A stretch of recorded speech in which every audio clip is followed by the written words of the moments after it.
রাব্বুল আলামিন বলেন, ইয়া আইয়ুহাল্লাযীনা আমানু কু আনফুসাকুম ওয়া আহলিকুম নার। হে ঈমানদারগণ, তোমরা নিজেরা জাহান্নামের আগুন থেকে বাঁচার চেষ্টা করো, নিজেরা জাহান্নামের আগুন থেকে বাঁচার চেষ্টা করো। এরপরে তোমাদের পরিবারবর্গ যারা আছে, তোমাদের পরিবারের সবাইকে জাহান্নামের আগুন থেকে বাঁচানোর চেষ্টা করো। ফাতেমা রাদিয়াল্লাহু তাআলা আনহাকে ডেকে বললেন যে মা, আনকিজি নাফসাকি মিনান নার ফাইন্নী লা আমলিকু লাকুম মিনাল্লাহি শাইআ। মুসলিমের বর্ণনা, নিজের মেয়ে ফাতেমা রাদিয়াল্লাহু তাআলা আনহাকে ডেকে বললেন, মা শোনো, এই মাত্র আয়াত নাজিল হয়ে গেল, আল্লাহ তাআলা বললেন আমি যাতে তোমাদের সবাইকে জাহান্নামের আগুনের ব্যাপারে সতর্ক করি, এজন্য আল্লাহ তাআলা আমাকে নির্দেশ করেছেন। মা, আমি তোমাকে জাহান্নামের আগুনের ব্যাপারে সতর্ক করছি। তুমি নবীর মেয়ে, তুমি আমার মেয়ে, এই পরিচয় আল্লাহ তাআলা পরকালীন জীবনে তোমাকে একটুও ছাড় দেবে না, মুক্তি দেবে না, বরং তুমি জাহান্নামের আগুন থেকে বাঁচার জন্য নিজে আল্লাহ রাব্বুল আলামিনকে খুশি করার চেষ্টা করো। সুবহানাল্লাহ। শুরুরি আনফুসিনা ওয়া মিন সাইয়্যাতি আ'মালিনা মান ইয়াহদিহিল্লাহু ফালা মুদিল্লা লাহু ওয়া মান ইউদ্লিলহু ফালা হাদিয়া লাহু।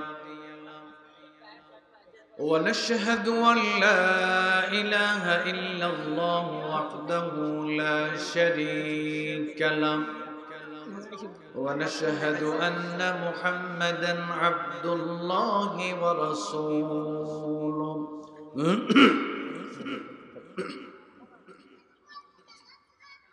الذي أرسله بالحق بشيرا ونذيرا وداعيا إلى الله بإذنه وسراجا منيرا.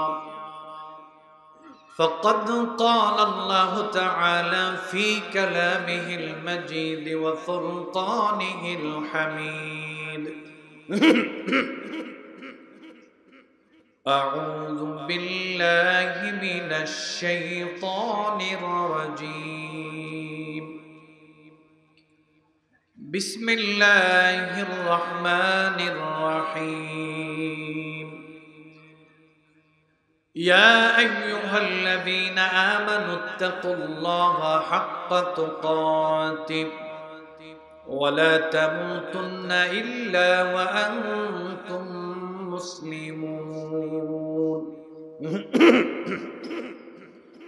يا أيها الناس اتقوا ربكم الذي خلقكم من نفس واحدة وخلق منها زوجها وبث منهما رجالا كثيرا ونساء واتقوا الله الذي تساءلون به والأرحام إن الله كان عليكم رقيبا. يا أيها الذين آمنوا اتقوا الله وقولوا قولا سديدا يصلح لكم أعمالكم ويغفر لكم ذنوبكم ومن يطع الله ورسوله فقد فاز فوزا عظيما. وقال تعالى يا أيها الذين آمنوا قوا أنفسكم وأهليكم نارا. وقال رسول الله صلى الله عليه وسلم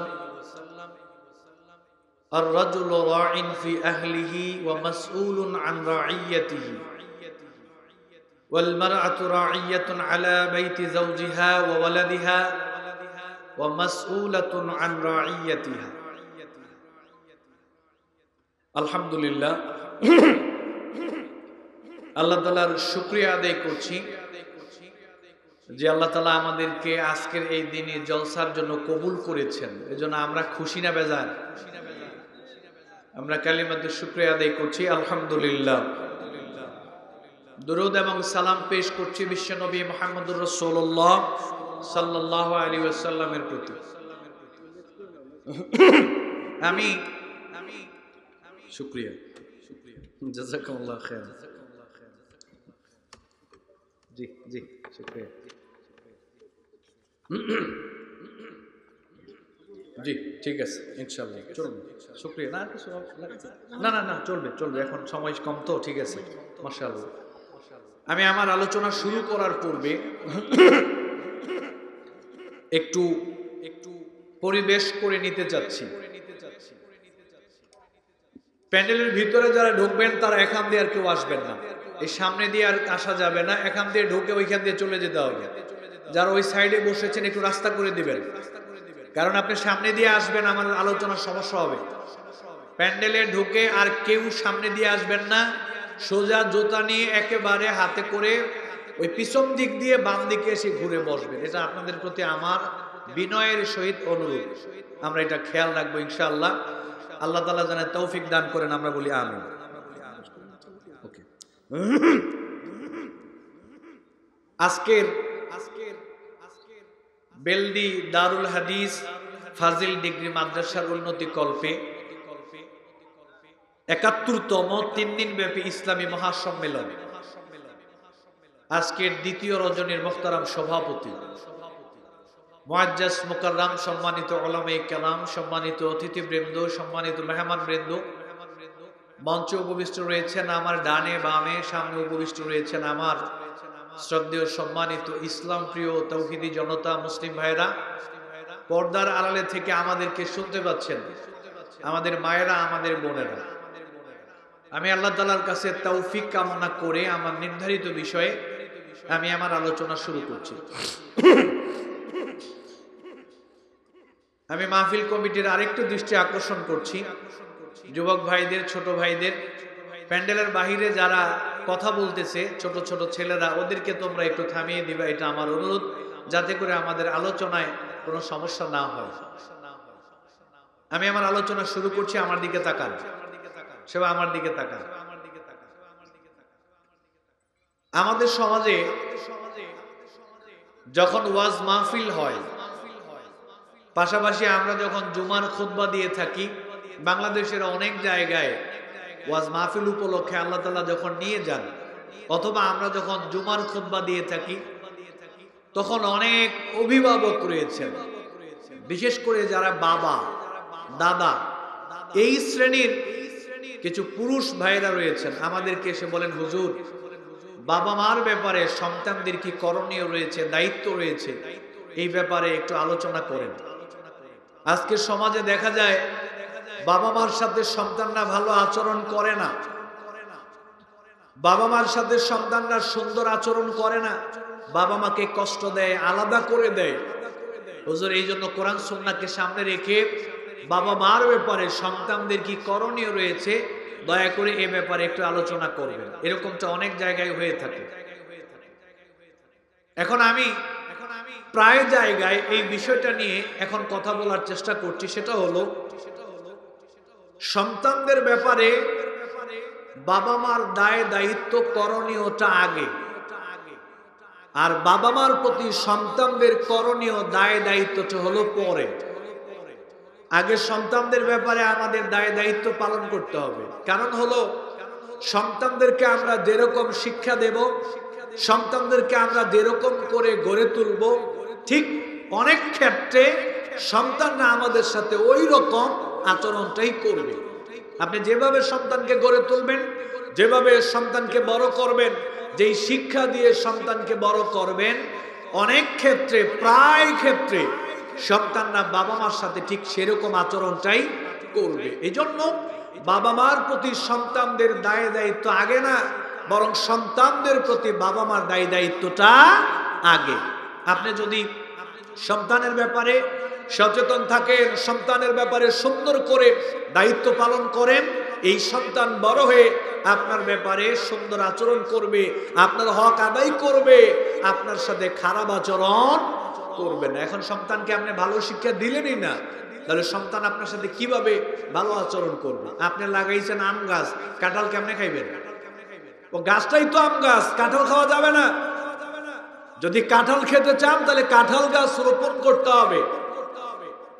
সন্তান থেকে যদি ভালো আচরণ আমরা চাই, তাহলে সর্বপ্রথম একটা ভালো বীজ বপন করতে হবে।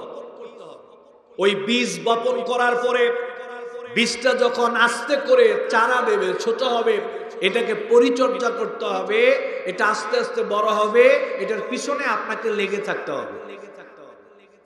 সন্তান জন্মগ্রহণ করার পরে সন্তানের পিছনে আপনাকে আমাকে লেগে থাকতে হবে। এমনকি সন্তান মায়ের গর্ভে, মায়ের পেটে আসার পূর্ব মুহূর্ত থেকেই আপনাকে আমাকে নেক্সট সন্তানের জন্য আল্লাহর কাছে দোয়া করতে হবে। দোয়া করার দরকার আছে না নাই?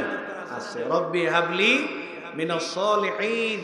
ইব্রাহিম আলাইহিস সালাতু ওয়াস সালাম যে শিক্ষা আমাদেরকে দিয়েছেন, আমরা সেখান থেকে শিখতে পারি সন্তানদের ব্যাপারে বাবা মারা আগে সচেতন থাকবে, সন্তানদেরকে সুন্দর করে বাবা মারা গড়ে তুলবে, এরপরে সন্তানরা বাবা মার সাথে সুন্দর আচরণ উপহার দেবে। ঠিক কিনা বলেন?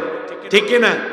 এজন্য আমি সন্তানের ব্যাপারে বাবা মার কি করণীয় রয়েছে, অনেকগুলো করণীয় রয়েছে, সব আমরা বলতে পারবো না। মৌলিক কিছু করণীয় রয়েছে, সেগুলো আমরা আপনাদের সামনে তুলে ধরার চেষ্টা করছি। আপনারা সবাই জানেন পবিত্র কোরআনুল কারীমে একটা সূরা আছে, সূরার নাম হলো সূরায়ে লুকমান। সূরার নাম কি? সূরায়ে লুকমান। লুকমান আলাইহিস সালাতু ওয়াস সালাম ওনার সন্তান যখন ছোট, সন্তানের বাল্য অবস্থায় তিনি সন্তানকে কি বলেছিলেন? আল্লাহ তাআলা কোরআনুল কারীমে সেই কথাগুলো উল্লেখ করেছেন।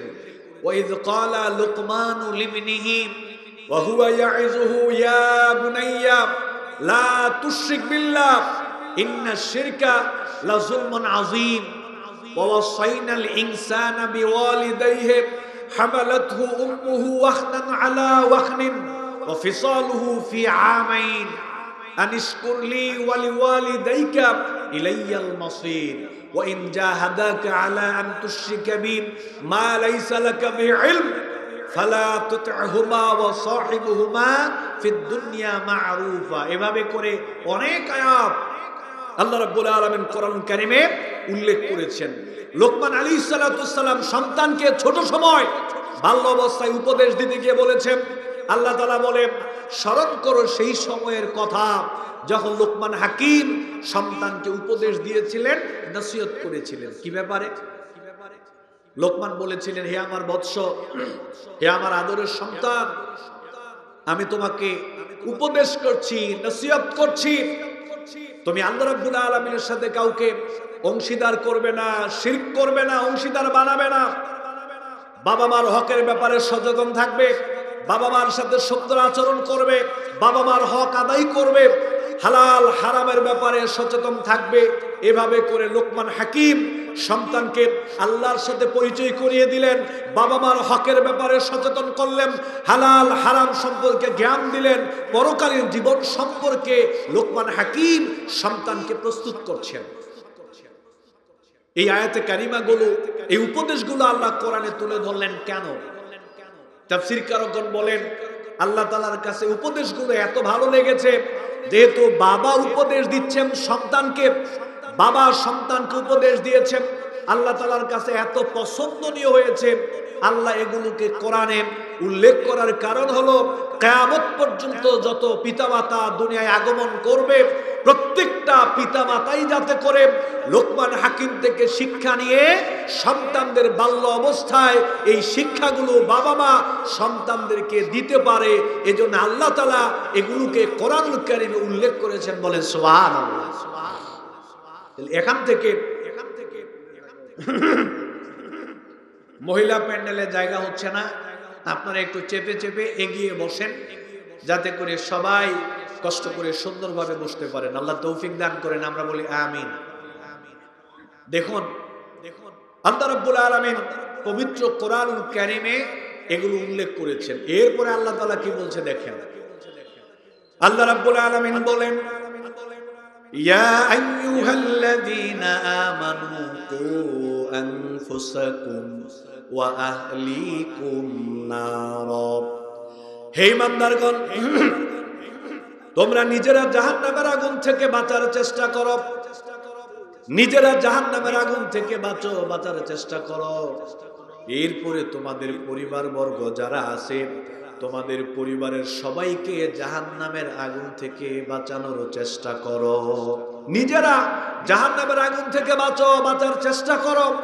এরপরে তোমাদের পরিবার বর্গ যারা আছে তাদেরকেও জাহান্নামের আগুন থেকে বাঁচানোর চেষ্টা করো। লাম্মা নাযালাত ওয়া আনযির আশীরাতাকাল আকরাবিন, যখন এই আয়াত নাজিল হলো, আল্লাহ তাআলা নবী করিম সাল্লাল্লাহু আলাইহি সাল্লামকে বললেন, হে রাসূল, আপনি আপনার নিকটবর্তী যারা আত্মীয় স্বজন যারা, আপনার প্রতিবেশী যারা, আপনার সমাজের মানুষ যারা, আপনি সবাইকে জাহান্নামের আগুনের ব্যাপারে সতর্ক করেন। আল্লাহ তাআলা আয়াত নাজিল করে নবী করিম সাল্লাল্লাহু আলাইহি সাল্লামকে এই নির্দেশনা দিলেন। আল্লাহ তাআলা সবাইকে একত্রিত করলেন, ওনার পাড়া প্রতিবেশী আত্মীয় স্বজন বংশের সবাইকে একত্রিত করে বললেন, এইমাত্র আল্লাহ তাআলা আয়াত নাজিল করলেন যাতে করে আমি তোমাদের সবাইকে জাহান্নামের আগুনের ব্যাপারে সতর্ক করি। অতএব তোমরা সবাই জাহান্নামের আগুনের ব্যাপারে সতর্ক থাকো, জান্নাতে যাওয়ার জন্য তোমরা চেষ্টা করো, আল্লাহর তাওহীদকে তোমরা মেনে নাও, বলে সুবহানাল্লাহ। ফাতেমা রাদিয়াল্লাহু তাআলা আনহাকে ডেকে বললেন যে, মা, আনকিজি নাফসাকি মিনান নার ফাইন্নী লা আমলিকু লাকুম মিনাল্লাহি শাইআ। মুসলিমের বর্ণনা, নিজের মেয়ে ফাতেমা রাদিয়াল্লাহু তাআলা আনহাকে ডেকে বললেন, মা শোনো, এইমাত্র আয়াত নাজিল হয়ে গেল, আল্লাহ তাআলা বললেন আমি যাতে তোমাদের সবাইকে জাহান্নামের আগুনের ব্যাপারে সতর্ক করি, এজন্য আল্লাহ তাআলা আমাকে নির্দেশ করেছেন। মা, আমি তোমাকে জাহান্নামের আগুনের ব্যাপারে সতর্ক করছি। তুমি নবীর মেয়ে, তুমি আমার মেয়ে, এই পরিচয় আল্লাহ তাআলা পরকালীন জীবনে তোমাকে একটুও ছাড় দেবে না, মুক্তি দেবে না, বরং তুমি জাহান্নামের আগুন থেকে বাঁচার জন্য নিজে আল্লাহ রাব্বুল আলামিনকে খুশি করার চেষ্টা করো। সুবহানাল্লাহ। নিজে আল্লাহ রাব্বুল আলামিনকে রাজি খুশি করার চেষ্টা করো। দুনিয়ার জীবনে ঈমানের পথে, তাওহীদের পথে, আমলের পথে, দ্বীনের পথে চলার চেষ্টা করো, তাহলে আল্লাহ তাআলা তোমাকে জান্নাত দিবে। তুমি নবীর মেয়ে, এই পরিচয়ে আল্লাহ তাআলা তোমাকে পরকালে একটুও ছাড় দেবেন। তাহলে সমস্ত নবী রাসূলগণ নিজের পরিবার বর্গ, পরিজন, আত্মীয় স্বজন সবাইকে দ্বীনের দাওয়াত দিয়েছেন, ঈমানের কথা বলেছেন, তাওহীদের কথা বলেছেন, পরকালীন জীবনের ব্যাপারে দাওয়াত দিয়েছেন, জাহান্নামের ব্যাপারে সতর্ক করেছেন। সহিহ মুসলিমে আসছে, নবী করিম সাল্লাল্লাহু আলাইহি সাল্লাম বলেন, আলা, সাবধান। আল্লাহ রাসূল হাদিসের প্রথমে বলেন, আলা, সাবধান, কুল্লুকুম রাঈন ওয়া কুল্লুকুম মাসউলুন আন রাইয়াতিহি।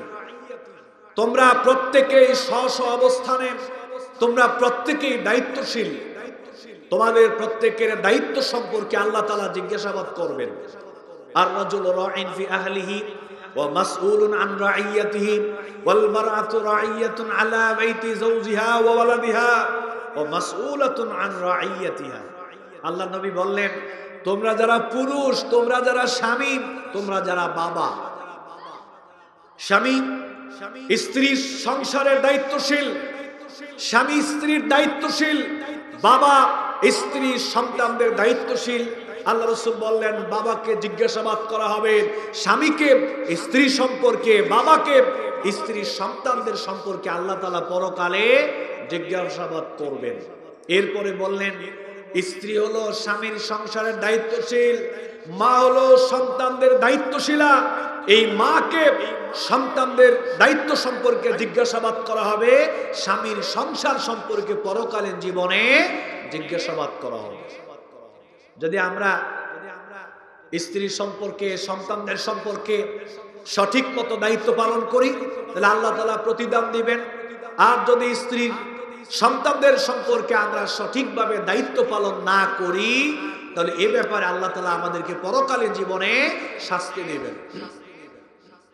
আল্লাহ রাব্বুল আলামিন বলেন,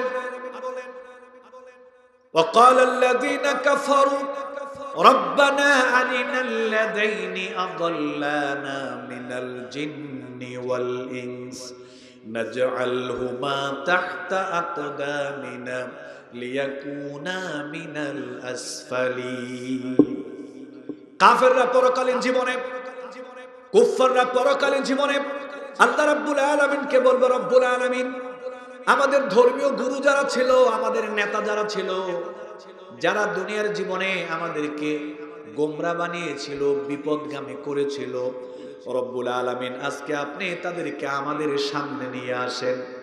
জিনদের মধ্য থেকে, মানুষদের মধ্য থেকে যারা আমাদেরকে গোমরা বানিয়েছিল, পথভ্রষ্ট বানিয়েছিল, ওদেরকে নিয়ে আসেন আমাদের সামনে, ওদেরকে শুইয়ে দেন। আজকে তাদের বুকের উপরে পাড়া দিয়ে, পা দিয়ে পিষ্ট করে তারপরে আজকে আমরা জাহান্নামে যাব। নাউজুবিল্লাহ। ওদেরকে নিয়ে আসেন।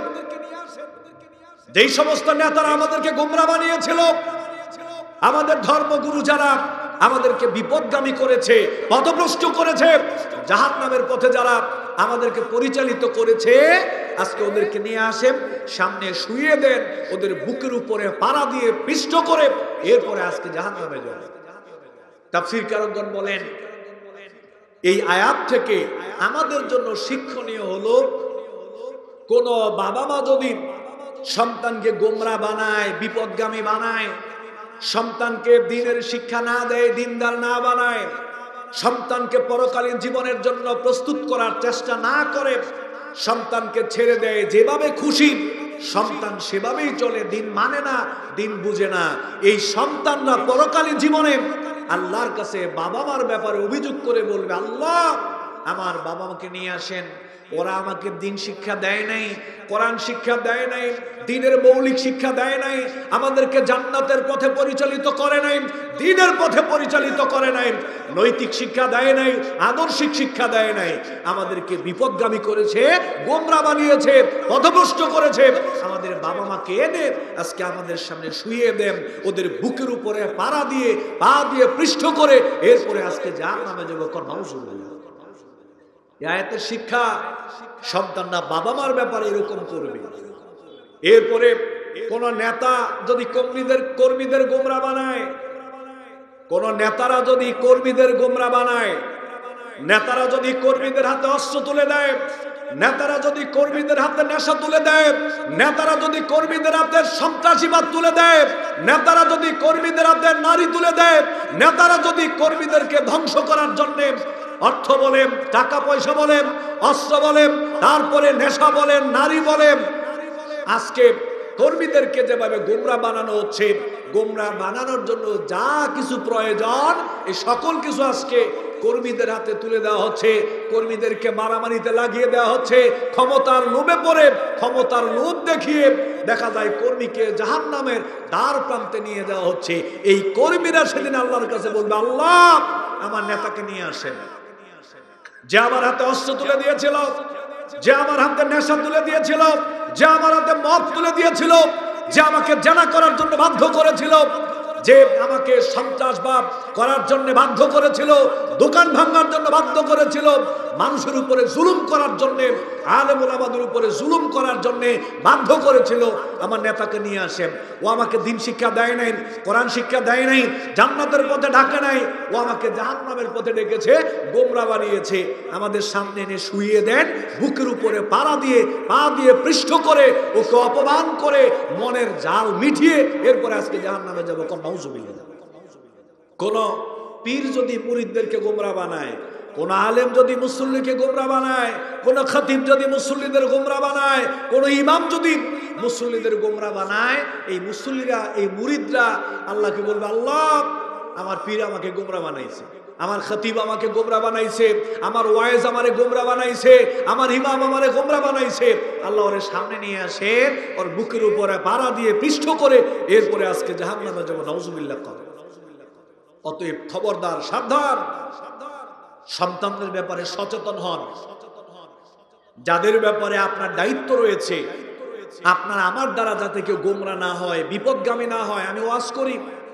এখন ওয়াজের মাধ্যমে যদি মানুষকে গোমরা বানাই, তাহলে আমার ভক্ত যারা, যারা আমার কথা শোনে, ওরা আমাকে জাহান্নামে নিয়ে যাবে। রব্বানা আরিনাল লাযাইনি আযাল্লানা মিনাল জিন্নি ওয়াল ইনস নাজআলহুমা তাহতা আকদামিনা লিয়াকুনা মিনাল আসফালিন। নিয়ে আসেন ওদেরকে। অতএব সন্তানদেরকে যদি সঠিক পথের দিশা দেখাতে না পারেন, সন্তানদেরকে যদি নৈতিকতা শিক্ষা না দিতে পারেন, সুন্দর মানুষ হিসেবে গড়ে তুলতে না পারেন, তাহলে আপনাকে কিন্তু পরকালীন জীবনে ধরা খেতে হবে, আটকা পড়ে যাবেন।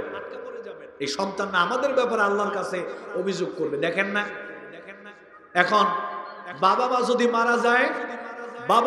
মারা যায়, অনেক সন্তান আছে ইঞ্জিনিয়ার, ডাক্তার, অনেক বড় রাজনৈতিক ব্যক্তি, অফিসার, বিশাল টাকার মালিক, শিল্পপতি।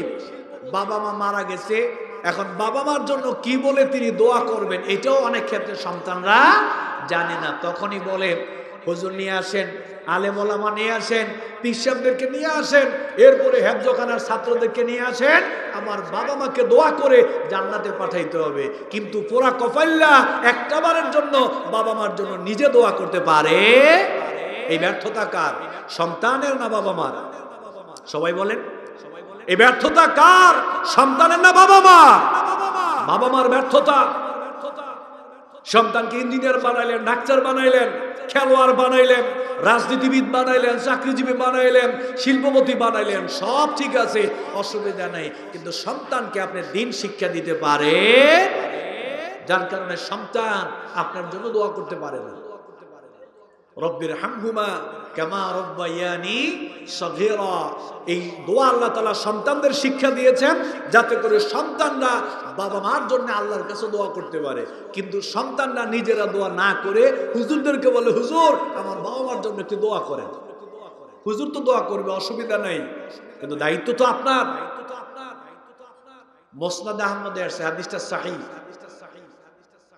নবী করিম সাল্লাল্লাহু আলাইহি ওয়াসাল্লাম বলেন, ইন্নাল্লাহা লা ইয়ারফাউ দারাজাতা লিল আবদিস সালিহ ফিল জান্নাহ।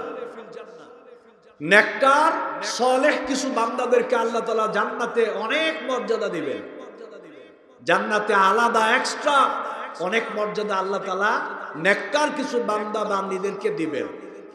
দেওয়ার পরে ওই নেককার বান্দা বান্দীদেরকে বলা হবে, আন্না লি হাযিহি ইয়া রাব, হে আল্লাহ, এই যে জান্নাতে আমাকে আলাদা কিছু মর্যাদা দিলেন, সম্মান দিলেন, প্রতিদান দিলেন, আমি তো দুনিয়ার জীবনে এই সম্মান পাওয়ার জন্য কোনো আমল করি নাই, তাহলে আল্লাহ তাআলা আজকে জান্নাতে আমাকে এই মর্যাদা সম্মান দেওয়ার কারণটা কি একটু বলেন না?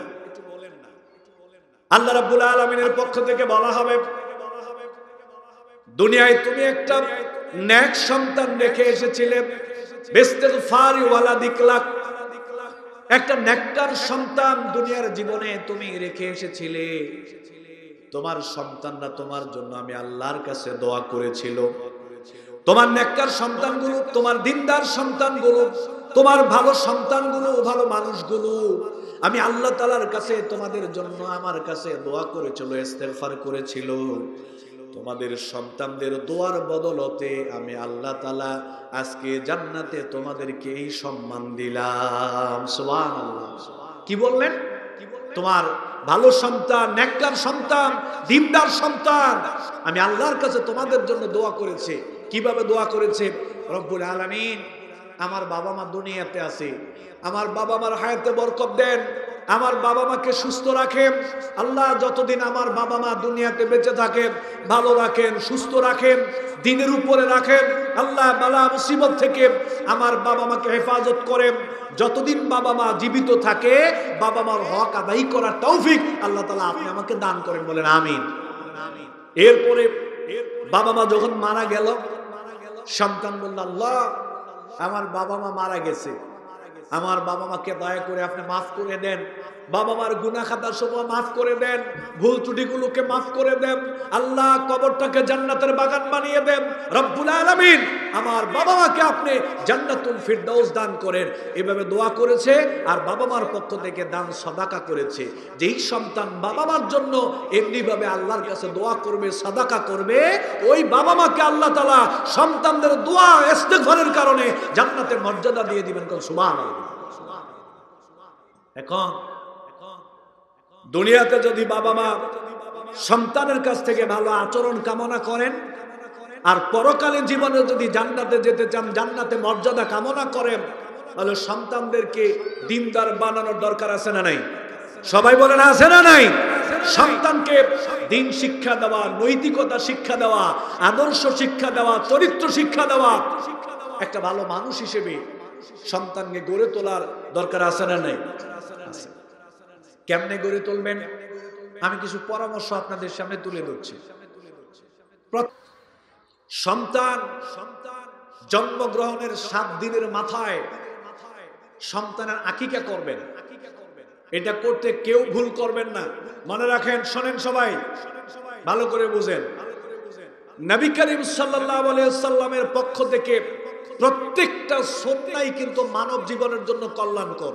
প্রথম কল্যাণ হচ্ছে দুনিয়াতে, আর পরকালীন জীবনের কল্যাণ হলো জান্নাত। কোন সুবহানাল্লাহ। আল্লাহ রাসূল বলছে তোমরা এটা করো, মনে রাখবেন। আল্লাহ যেটা বলছে তোমরা করো, আল্লাহ রাসূল যেটা বলছে তোমরা করো, ওইটা করার মধ্যে কল্যাণ, আর যেটা বলেছে তোমরা করবা না, ওইটা না করার মধ্যে কল্যাণ। সন্তানের আকিকা করবেন। ছেলে হলে আপনারা সবাই জানেন 2টা বকরি দিবেন, জবাই করবেন। মেয়ে হলে 1টা বকরি দিবেন।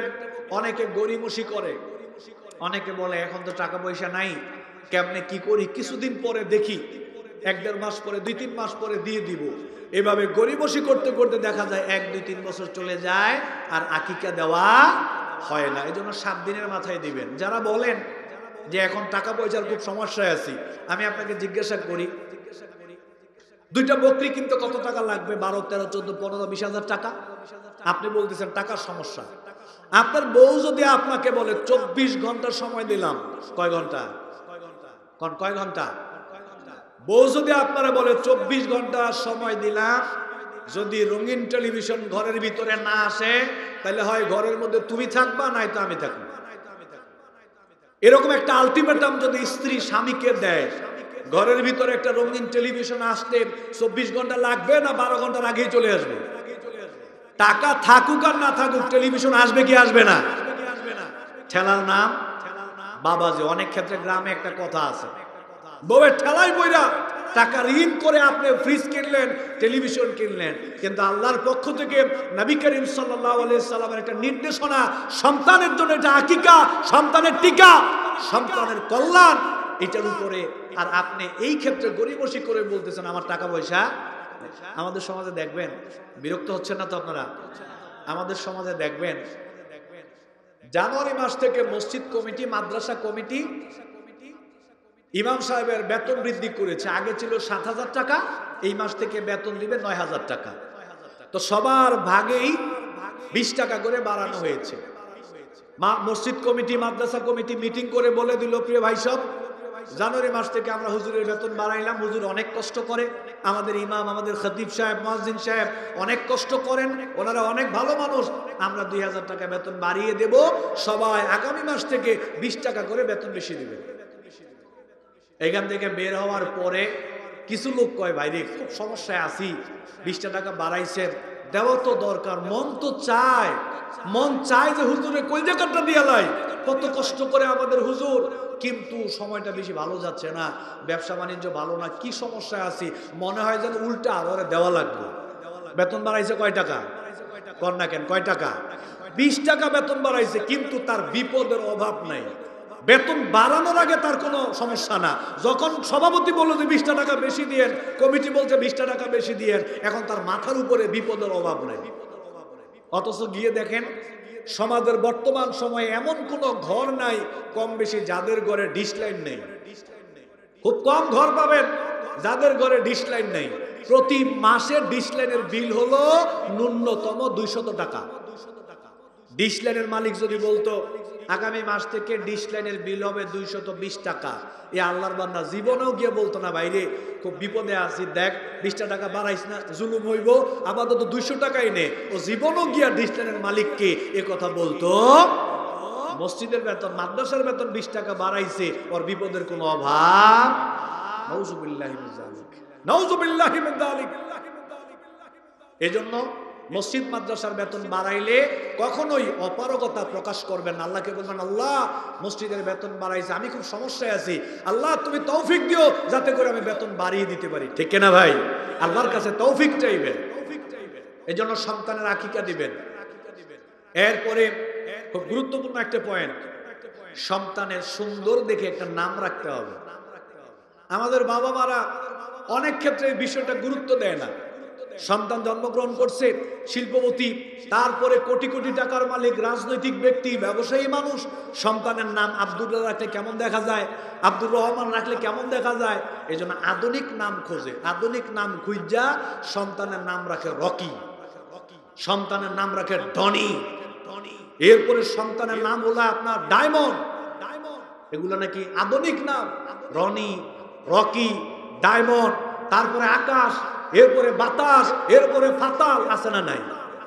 কি হ্যাঁ বিকাশ, নাউজুবিল্লাহি মিন যালিক, কি নাম! অথচ সন্তানের সুন্দর নাম রাখা এটা বাবা মার প্রতি সন্তানদের পাওনা। আমি আবার বলছি, সন্তান জন্মগ্রহণের 7 দিনের মাথায় সন্তানের সুন্দর দেখে একটা ইসলামী নাম রাখবেন, সুন্দর অর্থবহ একটা নাম রাখবেন। এটা বাবা মার প্রতি সন্তানের পাওনা, সন্তানের হক। বাবা মা যদি সন্তানের সুন্দর দেখে নাম রাখতে না পারে, এজন্য বাবা মাকে আসামির কাঠ গড়ায় পরকালে দাঁড়াইতে হবে। সুন্দর দেখে নাম রাখতে হবে। ইন্নাকুম তুদআউনা ইয়াউমাল কিয়ামাতি বিআসমাইকুম ওয়া আসমাই আবাইকুম ফাহসিনু আসমাআকুম। নবী করিম সাল্লাল্লাহু আলাইহি সাল্লাম বললেন, কিয়ামত দিবসে তোমাদের নাম ধরে ধরে ডাকা হবে, তোমাদের পিতার নাম ধরে ধরে ডাকা হবে। অতএব তোমরা তোমাদের নামগুলোকে সুন্দর সুন্দর নাম রাখো। কোন সুবহানাল্লাহ। সন্তানের নাম রাখবেন আহাব্বুল আসমায়ে ইলাল্লাহি আব্দুল্লাহ ও আব্দুর রহমান। আল্লাহর কাছে সবচেয়ে পছন্দনীয় নাম হলো আব্দুল্লাহ, সবচেয়ে পছন্দনীয় নাম হলো আব্দুল্লাহ, আব্দুর রহমান, আব্দুল গফফার, আব্দুল জব্বার, আব্দুর রহিম, কত সুন্দর সুন্দর নাম। নাম রাখবেন আহমদ, নাম রাখবেন মোহাম্মদ। পৃথিবীতে সবচেয়ে উঁচু মানের নামি দামি সর্বশ্রেষ্ঠ নাম হলো মোহাম্মদ। সুবহানাল্লাহ। আপনি যান পশ্চিমা দেশগুলোতে যান, এত উঁচু মানের নাম আর নাই। মোহাম্মদ কত সুন্দর নাম, আয়েশা, খাদিজা, ফাতেমা, সুন্দর সুন্দর নাম রাখবেন। উমামা, জরির, জাফর, এগুলো নাম রাখবেন। আর কি ভিজি ভিজি নাম রেখে সন্তানের নাম রেখে দেই, নাউজুবিল্লাহি মিন যালিক। এমন নাম রাখবেন, তার নামটা শুনলেই যেন বোঝা যায় ছেলেটা মুসলমান, নামটা শুনলেই যেন বোঝা যায় ছেলেটা মুসলিম, মেয়েটা মুসলিমা। আল্লাহ যেন আমাদের তৌফিক দান করেন, কোন আমিন। আমরা সন্তানদের নাম রাখার ক্ষেত্রে আর গরিমসি করব না। আল্লাহ যেন আমাদেরকে সঠিক বুঝ দান করেন, আমরা বলি আমিন। এরপরে আপনার সন্তান আস্তে আস্তে বড় হতে লাগলো, 2 বছর, 3 বছর, 4 বছর, 5 বছর।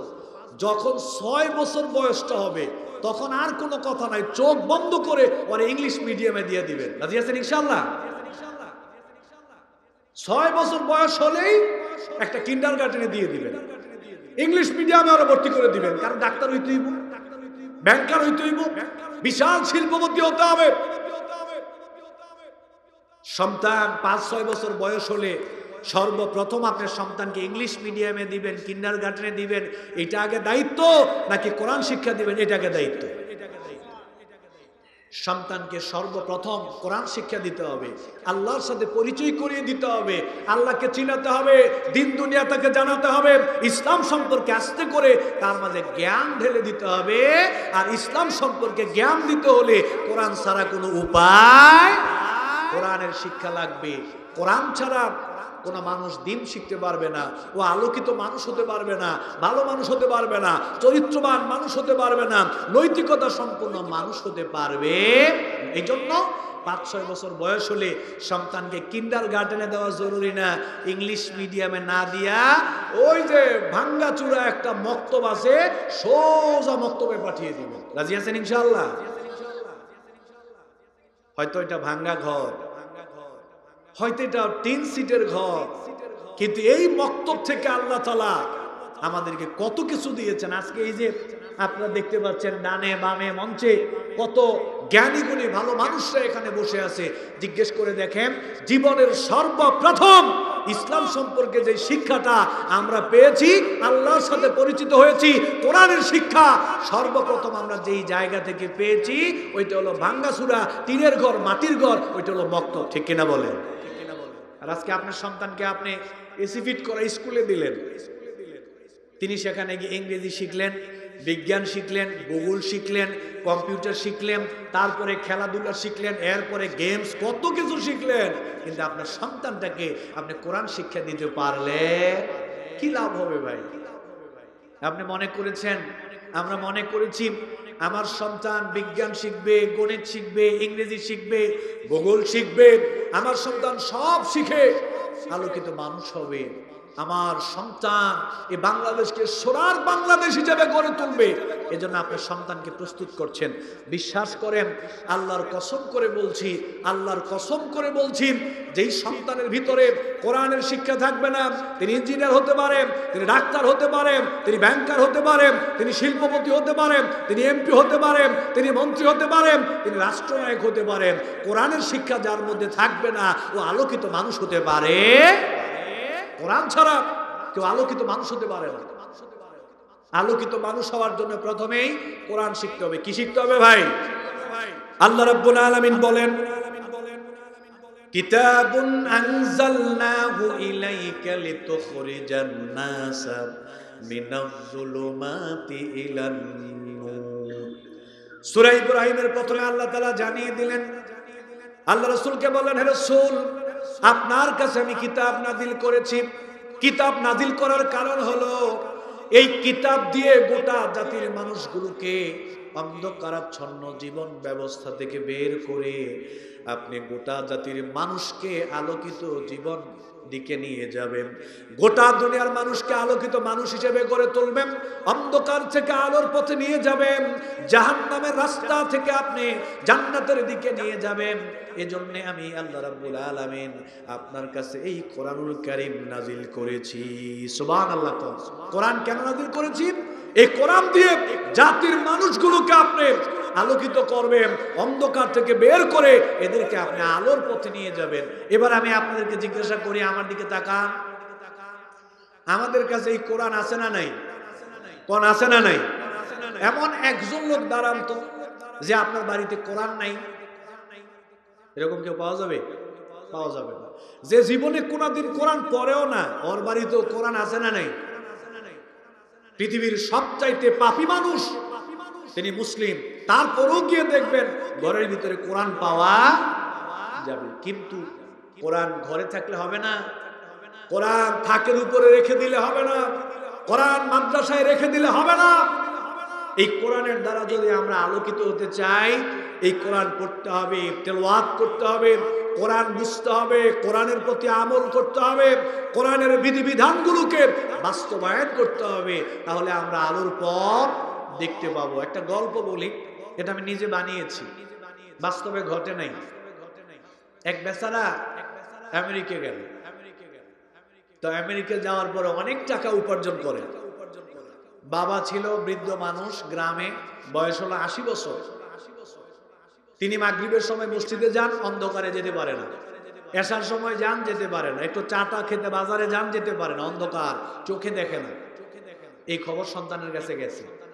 তখন সন্তান 10 লক্ষ টাকা দিয়ে একটা টর্চ লাইট কিনলো। লাইটের দাম কত? 10 লক্ষ টাকা দিয়ে একটা টর্চ লাইট কিনলো। কিনে এটা বাবার জন্য পাঠাইলো। পাঠিয়ে বাবাকে বললো যে, বাবা, শুনলাম আপনি নাকি বাজারে যেতে পারেন না, কষ্ট হয়, তারপরে নামাজে যেতে পারেন না, কষ্ট হয়, আপনার জন্য 10 লক্ষ টাকা দামের একটা টর্চ লাইট পাঠাইলাম, এটা জ্বালিয়ে জ্বালিয়ে আপনি বাজারে যাবেন, নামাজে যাবেন। ছেলেকে বাবা দোয়া করলো, ধন্যবাদ দিল। বাবার হাতে যখন লাইটটা আসলো, লাইটটা প্রথমে হাতে নিয়েই একটা চুমু দিল, এরপরে বুকে জড়িয়ে ধরলো, অনেকক্ষণ বুকে জড়িয়ে ধরে এরপরে লাইটটা নিয়ে সুকেসের ভিতরে তালা মেরে রেখে দিয়েছে। পুরো গ্রামে খবর হয়ে গেছে, 10 লক্ষ টাকা দামের টর্চ লাইট পাঠাইছে, কত দামি কত সুন্দর। সবাই বাড়িতে আসছে দেখার জন্য। সবাই বললো যে একটু লাইটটা আমাদেরকে দেখান। কয় না, খবরদার, 10 লক্ষ টাকা দামের লাইট ছেলে আমেরিকা থেকে পাঠাইছে, এটা দেখানো যাবে না। সবাই দেখতে চায়, বউরেও দেখায় না, ছেলেদেরকেও দেখায় না, কাউরে দেখায় না, খালি কয় 10 লক্ষ টাকা দামের লাইট আমেরিকা থেকে পাঠাইছে, বুকে জড়িয়ে ধরে আর খালি শুভ দেয়, মাগার লাইট কাউরে দেখতে দেয়। মাগরিবের পরে বাজারে যায়, বগলের নিচে লাইট, লাইট জ্বালায় না। লোকজন কয়, মিয়া তোমার ছেলে নাকি 10 লক্ষ টাকা দামের লাইট পাঠাইছে, লাইট কই? হয় না, খুব দামি লাইট, দেখা যাবে না। বগলের নিচে লাইট, বাজারে যাওয়ার সময় বগলের নিচে, আসার সময় বগলের নিচে। মানুষ জিজ্ঞেস করলে খালি লাইটের প্রশংসা করে, কিন্তু মাগার লাইট জ্বালায়। এক পর্যায়ে হঠাৎ করে অন্ধকার রাত্রি, কুয়াশা, বাজার থেকে আসতেছে, লাইট কিন্তু বগলের নিচে আছে, লাইট বগলের নিচে, মাগার ছাড়ে না, দেখায়ও না। হঠাৎ করে টয়লেটের গর্ত ছিল, ওইটা পড়ে গেছে। এখন তো সারা রাত আর খুঁজে পায় না, কিরে গেল কই। সকালবেলা মসজিদের ইমাম সাহেব সালাত পড়ায় বাড়িতে যাবেন, দেখে যে টয়লেটের গর্তে একজন লোক ডাকাডাকি করতেছে। দেখেছিল যেটা তো আমাদের আব্দুর রহমান সাহেব। তাড়াতাড়ি ছেলেদেরকে খবর দিল, আসলো, উঠাইলো, সুন্দর করে গোসল টোসল করায় কইলো, টয়লেটের গর্তে পড়লেন কেমনে? কয় অন্ধকার রাত, কিছুই দেখা যায় না, চোখে দেখি না, পড়ে গেছে। কয় হাতে কে লাইট ছিল না? কয় অনেক দামি লাইট, 10 লক্ষ টাকা আমেরিকা থেকে ছেলে পাঠাইছে। আরে বাবা, লাইট যে আমেরিকা থেকে পাঠাইছে, লাইটের দাম 10 লক্ষ টাকা, এইটা তো বুঝলাম, কিন্তু ছেলে আপনাকে লাইট দিছে এত দামি, খালি প্রশংসা করার জন্য নয়, লাইট দিছে কিসের জন্য? জ্বালানোর জন্য। এটা জ্বালিয়ে অন্ধকার দূর করে সুবিধা ভোগ করে আপনি বাজারে যাবেন, মসজিদে যাবেন। এখন আপনি খালি লাইটের প্রশংসা করলেন, লাইট জ্বালাইলেন না। লাইট থাকার পরেও আপনার জায়গা কোথায়? টয়লেটের গর্তে। আজকে মুসলমানদের কাছে সারা দুনিয়াতে কোরআন আছে, সবাই খালি কয় অনেক দামি কিতাব, লাউহে মাহফুজ থেকে আসছে, সর্বশ্রেষ্ঠ কিতাব, এর চেয়ে দামি কোনো কিতাব নাই।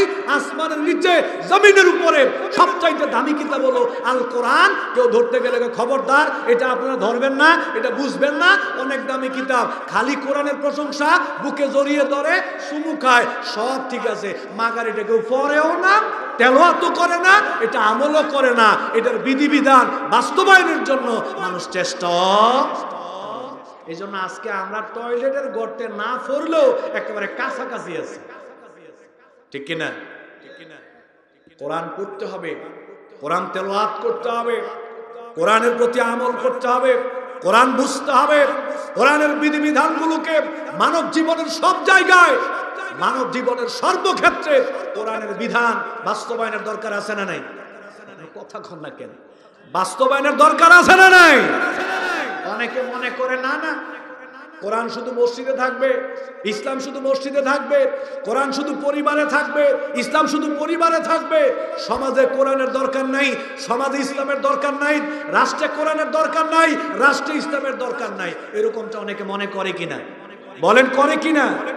কেমনে করে প্রমাণ নেন? বাংলাদেশে অনেক মুসলমান আছে, অনেক মুসলমান মাথায় টুপি আছে, পাঞ্জাবি পরে, পায়জামা পরে, সালাম কালাম দেয়, এরপরে সুবহানাল্লাহ, আল্লাহু আকবার, মানে বুঝায় যে লোকটা মুসলমান। এরকম অনেক মুসলমান আছে, মানুষ দেখলে মনে করবে খাঁটি মুসলমান।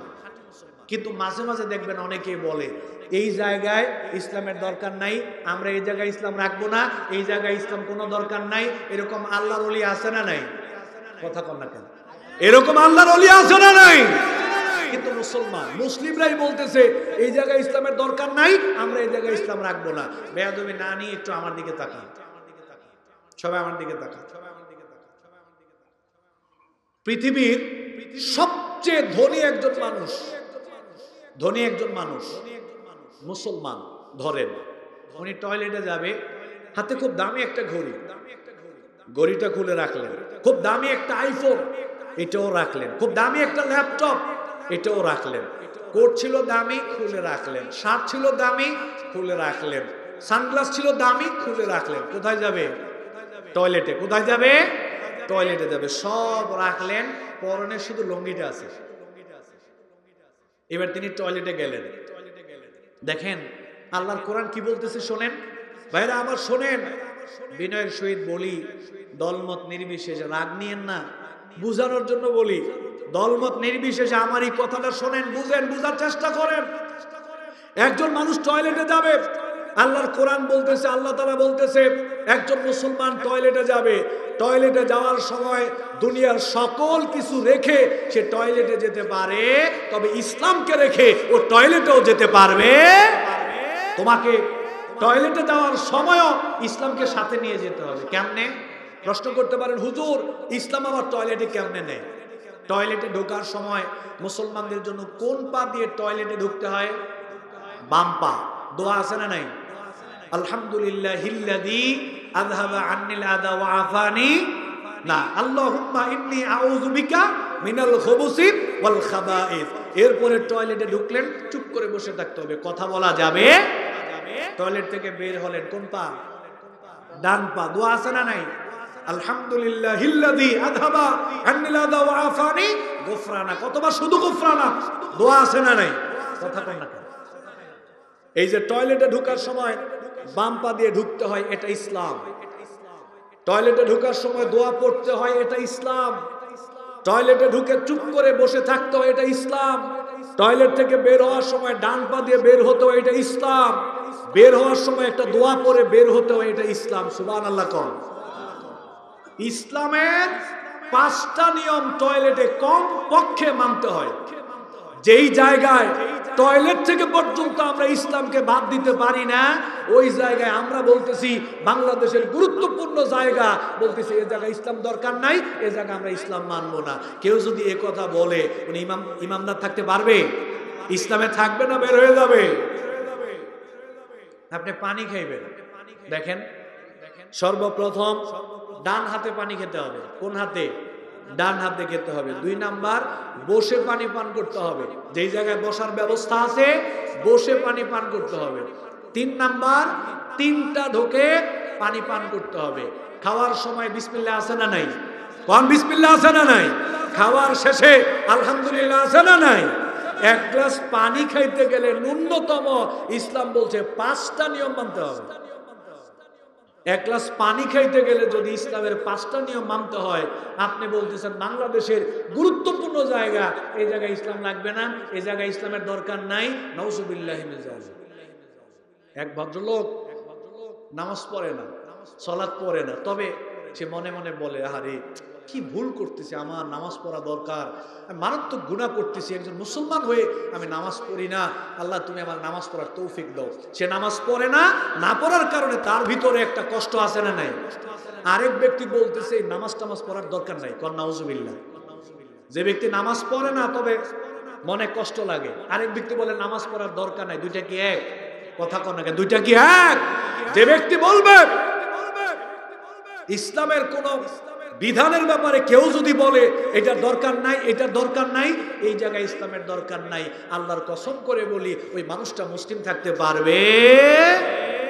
এই জন্য প্রিয় ভাই সব সন্তানকে ডাক্তার বানান, ইঞ্জিনিয়ার বানান, ব্যাংকার বানান, তারপরে আপনি রাষ্ট্রনায়ক বানান, এমপি মন্ত্রী বানান, ব্যবসায়ী বানান, শিল্পপতি বানান, অসুবিধা নাই। তবে সর্বপ্রথম সন্তানকে দ্বীন শিক্ষা দেওয়ার দরকার আছে না নাই? নৈতিক শিক্ষা, আদর্শিক শিক্ষা দেওয়ার দরকার আছে না নাই? আজকে আমাদের ছেলে মেয়েরা, যান আপনি কলেজে, যান আপনি ইউনিভার্সিটিতে, শিক্ষা কিন্তু আছে, সর্বোচ্চ মানের শিক্ষা আছে, কিন্তু নৈতিক শিক্ষার অভাব, নৈতিক শিক্ষার অভাব, আদর্শিক শিক্ষার অভাব। বাংলাদেশের ইতিহাসে এরকম ন্যাক্কারজনক ঘটনা বাংলাদেশে মনে হয় আপনাদের চোখে আর পড়ে নাই। এই যে গত কয়েকদিন আগে এসএসসি পরীক্ষা গেল, দাখিল পরীক্ষা গেল, ছোট সময় আপনারাও করেছেন, আমরা করেছি। এসএসসি পরীক্ষার সময়, দাখিল পরীক্ষার সময় বিদায় অনুষ্ঠান নামে একটা বিদায়ী সভা করা হতো। শিক্ষকদের কাছে ছেলেরা মেয়েরা মাপ চাইতো, আবেগ অনুভূতিগুলো ঢেলে দিত। কারণ ওই সময় সকল ছেলে মেয়েরা চিন্তা করতো 10টা বছর ওস্তাদদের কত কষ্ট দিছি, যদি আমার ব্যাপারে ওস্তাদের রাগ থাকে তাহলে যদি আমি পরীক্ষায় ফেল করি, এই জন্য এই অনুষ্ঠানের মাধ্যমে ওস্তাদদের কাছ থেকে ক্ষমা নিয়ে মাপ চেয়ে একটা সন্তুষ্ট চিত্তে ছেলে মেয়েরা পরীক্ষা দিতে যেত। সেই জায়গায় আল্লাহর নাম আছে কি নাই? কোন আল্লাহর নাম আছে কি নাই? আর এই গত কয়েকদিন আগে বাংলাদেশ কি দেখলো, সারা বিশ্ব কি দেখলো? আমাদের প্রাপ্ত বয়স্ক ছেলেরা মেয়েরা র্যাগ ডে নামে একটা উৎসব করলো। র্যাগ ডে মানে কি? সেখানে মেয়েরা সাদা গেঞ্জি পরেছে, ছেলেরা সাদা গেঞ্জি পরেছে। ওই মেয়েদের গেঞ্জিতে যত অশালীন ভাষা, মেয়েদের ছেলেদের আপনার অঙ্গ প্রত্যঙ্গের লজ্জাস্থানের নাম ওই গেঞ্জিতে লিখে দেওয়া হয়েছে, অশালীন শব্দ গেঞ্জিতে লিখে দেওয়া হয়েছে। এরপরে ছেলেরা মেয়েরা সমান ড্যান্স, নাচ গান, কি পরিমাণ জেনা ব্যভিচার করে, নাউজুবিল্লাহ।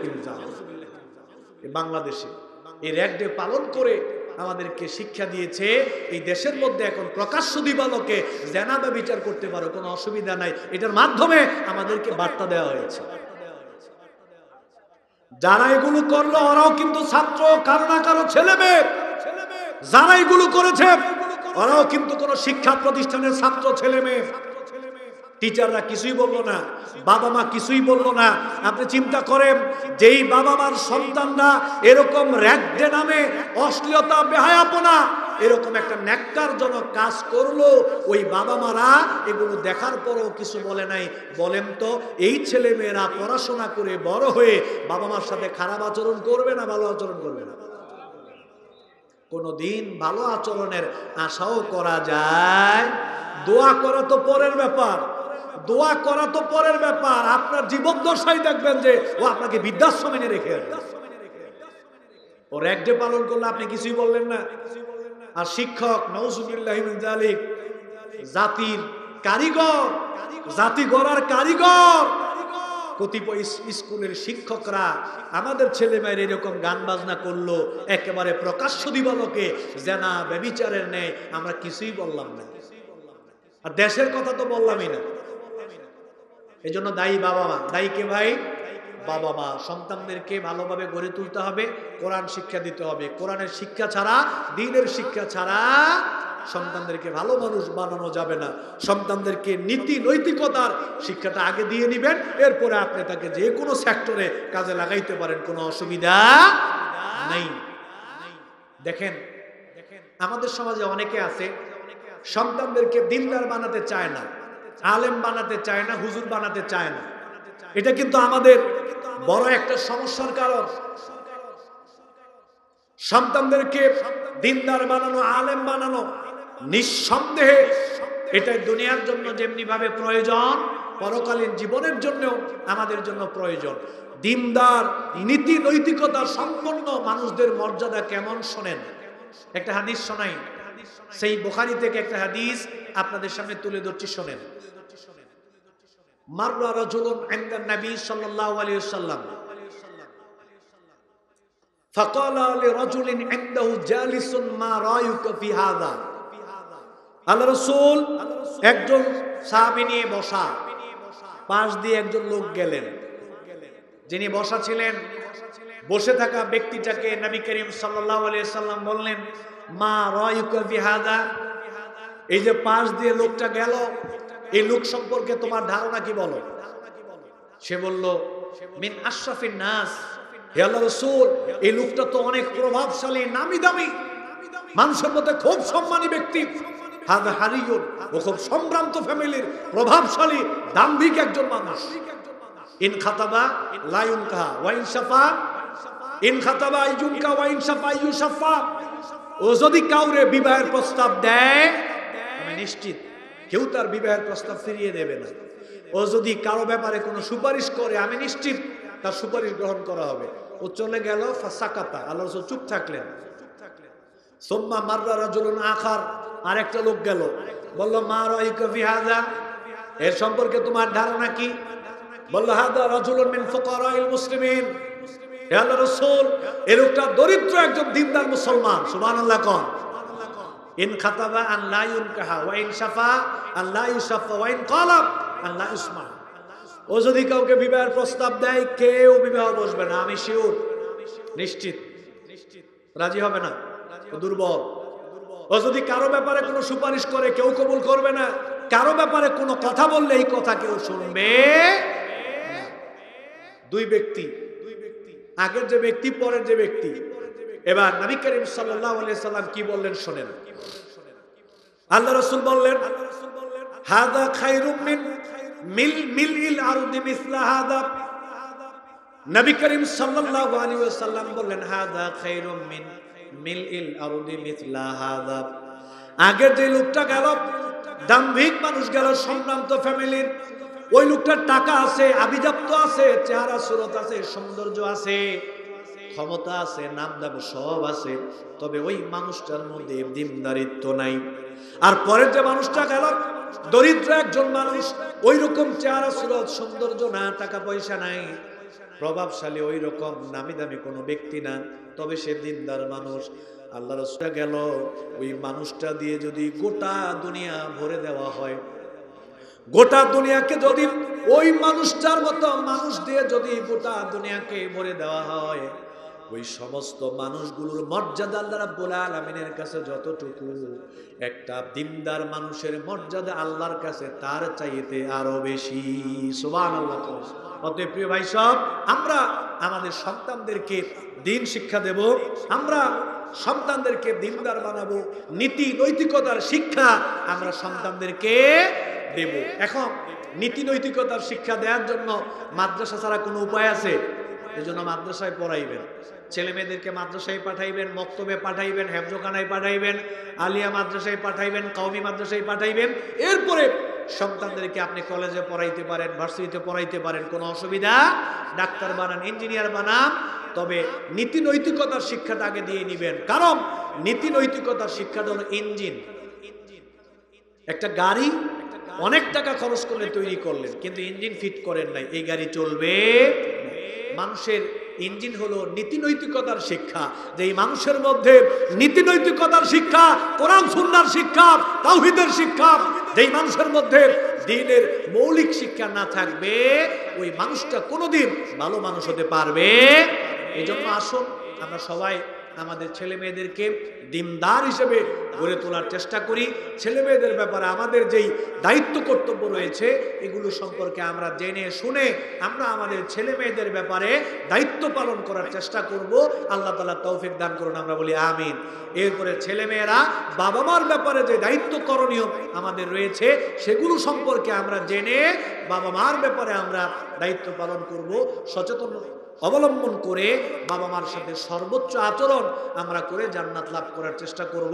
আল্লাহ তাআলা তৌফিক দান করুন, আমরা বলি আমিন। আমি 2-3 মিনিট বসিয়ে মেহমানকে বসিয়ে কথা বলার জন্য দুঃখিত। এটা আমার স্বভাব না, আমি যখন বক্তা আসে তখনই ছেড়ে দেই। তবে আমার সময় ছিল 9টা 45 মিনিট, এখনো 4 মিনিট আছে। আমি 4 মিনিট রেখেই আমি আমার আলোচনা